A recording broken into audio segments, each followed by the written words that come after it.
Hello welcome back to my channel ఋషి Chandu mini vlogs. ఇది నా నైట్ రొటీన్ మీతో షేర్ చేసుకుంటున్నాను. ఈ వంటలన్నీ అయ్యేసరికి సింక్ అయితే గిన్నెలతో నిండిపోయింది. అందుకే ముందే గిన్నెలు కడిగేసాను.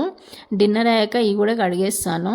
అయితే వంటలు ఏం చేశానో చూపెడతాను. మా డిన్నర్ మెను ఫస్ట్ అయితే పెసరపప్పు, నాటుపప్పు అన్నమాట.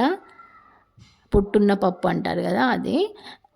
ఇది చింతపండు చారు, అంటే పచ్చి పులుసు కాదు, పోపేసిన చారు.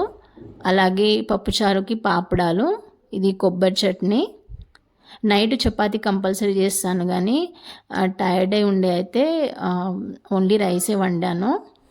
మా హస్బెండ్కి చపాతీలు కంపల్సరీ చేయాలి నైట్. అయితే మేము ఇంతకుముందే బయటికి వెళ్ళొచ్చాం కాబట్టి చేయలేదు. అయితే ఇవన్నీ తిన్నాక మళ్ళీ గిన్నెలు వెళ్తాయి, కడగాలి. అయితే ఆ గిన్నెల బాస్కెట్ ఖాళీ చేయాలన్నమాట. సో డిన్నర్ అయ్యాక గిన్నెలు కడిగేస్తాను. Good night.